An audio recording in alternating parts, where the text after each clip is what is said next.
ሰላም እንዴት ናችሁ? ውድ የዩቲዩብ ቻናል ቤተሰቦች እኔ ደህና ነኝ እግዚአብሔር ይመስገን። ዛሬ ደግሞ ይዤላችሁ የመጣሁት እንዴት አድርገን ነው የቪዲዮ ሳይዛችንን ለምሳሌ አንድ ቪዲዮ ኤዲት አድርገን ኤክስፖርት ካደረግን በኋላ ዩቲዩብ ላይ ወይም ቲክቶክ ላይ ለመጫን ፋይሉ በጣም ትልቅ ይሆንብናል።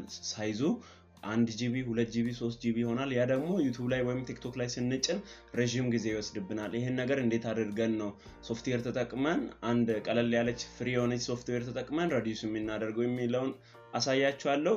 ቀጥታ ወደ ቪዲዮ እንሂድ። ለዚህ ቻናል አዲስ ከሆናችሁ ቻናሉን ሰብስክራይብ በማድረግ ቪዲዮን ደግሞ ላይክ በማድረግ ጀምሩ። ይሄ ሶፍትዌር የሚጠቅማቸው ለጓደኞቻችሁ ላኩላቸው። ይሄም ሶፍትዌር የሚባለው ሃንድ ብሬክ የሚባል ሶፍትዌር ነው። እንዴት አድርገን ዳውንሎድ እንደምናደርግ አሳያችኋለሁ። ቀጥታ ክሮም ብራውዘር ላይ እንሄድና ሃንድ ብሬክ ብለን እንጽፋለን። ከዛም በኋላ ራሱ መጀመሪያ ላይ ይመጣልናል። ሃንድ ብሬክ የምትለዋን አፕሊኬሽን መጀመሪያ ያለችውን ክሊክ እናደርጋለን ወይም ደግሞ ዳውንሎድስ የሚለውን ክሊክ አድርገን ቀጥታ እንገባለን።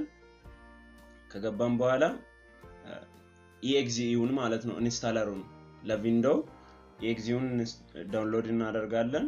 ከዛም በኋላ ዳውንሎድ ካደረግን በኋላ ቀጥታ የምንሄደው ወዴት ነው?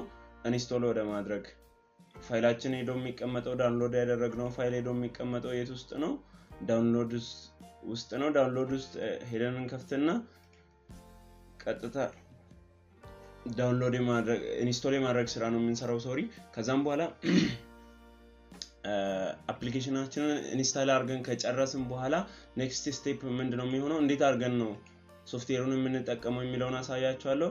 ቀጥታ የምናደርገው ዴስክቶፕ አይከኗ ዴስክቶፓችን ላይ ትመጣልናለች። የአናናይስ ላይክ አይከን አለች። እሷን ደብል ክሊክ አድርጋችሁ ትከፍቱትና ልክ ደብል ክሊክ አድርጋችሁ እሷን ከከፈታችሁ በኋላ ሁለት ኦፕሽን ይመጣላችኋል። ከነዚህ ከሁለት ኦፕሽኖች ውስጥ ለምሳሌ የመጀመሪያው ፎልደር ወይም ባች ስካን የሚል ይመጣላችኋል። ቀጥሎ ደግሞ ያለው ፋይል የሚል ይመጣላችኋል። ከፈለጋችሁ መልቲፕል ቪዲዮ ፋይሎችን አንድ ፎልደር ላይ አድርጋችሁ ፋይል ሳይዛችሁን መቀነስ ትችላላችሁ። ካልሆነ ደግሞ አንድ የምትፈልጉትን ቪዲዮ ኢምፖርት አድርጋችሁ ፋይል ሳይዙን መቀነስ ትችላላችሁ። ለዚህ አሁን እኔ ለምጠቀመው ለዚህ ኬዝ ፋይል የሚለውን መርጣለሁ። አንድ ቪዲዮ ለምሳሌ እኔ ከዴስክቶፕ ላይ አንድ ቪዲዮ ይመርጥና ሳያያችኋለሁ። ዴስክቶፕ ላይ እንሄድና ራሱ አንድ ብሬክ የሚል ፎልደር አለ።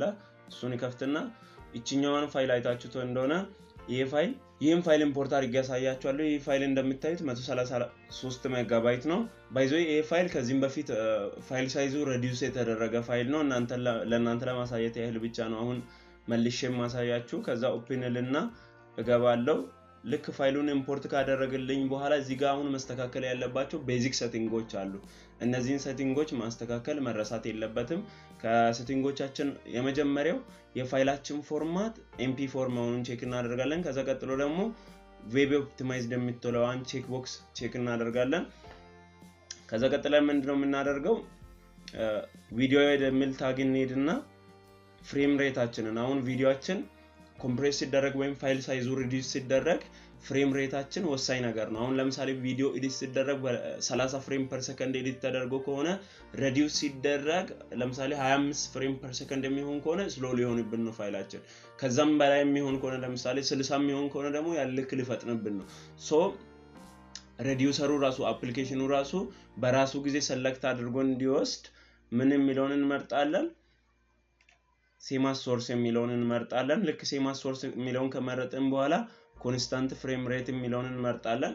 ከዛ ቀጥሎ ምንድነው ሌላ ያለው እዚህ ጋር ማስተካከል ከፈለጋችሁ ኤክስፖርት ሲደረግ ወይም ፋይላችሁ ሳይዙ ሪዲዩስ ተደርጎ ሲያልቅ የት ነው የሚቀመጥላችሁ የሚለውን ነው የምትመርጡት። እዚች ጫፍ ላይ ኮርነሯ ላይ ብሮዝ የምትለዋን ክሊክ ታደርጉና በመትፈልጉበት ቦታ ለምሳሌ እኔ ቀደም የከፈትኩት ፎልደር ላይ እዛ ማስቀመጥ ይችላልኝ። አንድ ብሬክ የሚል ፎልደር አለኝ። ከዛ አንድ ብሬክ ውስጥ የሚለው ውስጥ ገባና ፋይል ሳይዙን reduced ወይ resized ብዬ ሴቭ ማድረግ ይችላልኝ። ልክ ይሄን ሴቭ ካልኩኝ በኋላ ቀጥታ አረንጓዴ መሳይ በተኗ አለች ስታርቲንግ ኮድ የሚለው ጋር ትሄዱና ኢንኮድ ማድረግ ትጀምራላችሁ።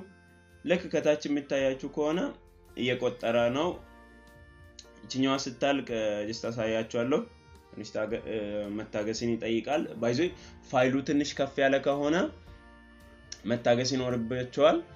ለዚህ ቻናል አዲስ ከሆናችሁ ቻናሉን ሰብስክራይብ አድርጉ ቪዲዮውን ደግሞ ላይክ አድርጉ ይጠቅማችኋል ብላችሁ ለምታስቡ ጓደኞቻችሁ ደግሞ ሼር አድርጉላቸው ይህን ቻናል ሰብስክራይብ በማድረግ አበረታቱኝ ቀጣይ ጊዜ በአዳዲስ ቪዲዮዎች ብቅ እንላለን መልካም ጊዜ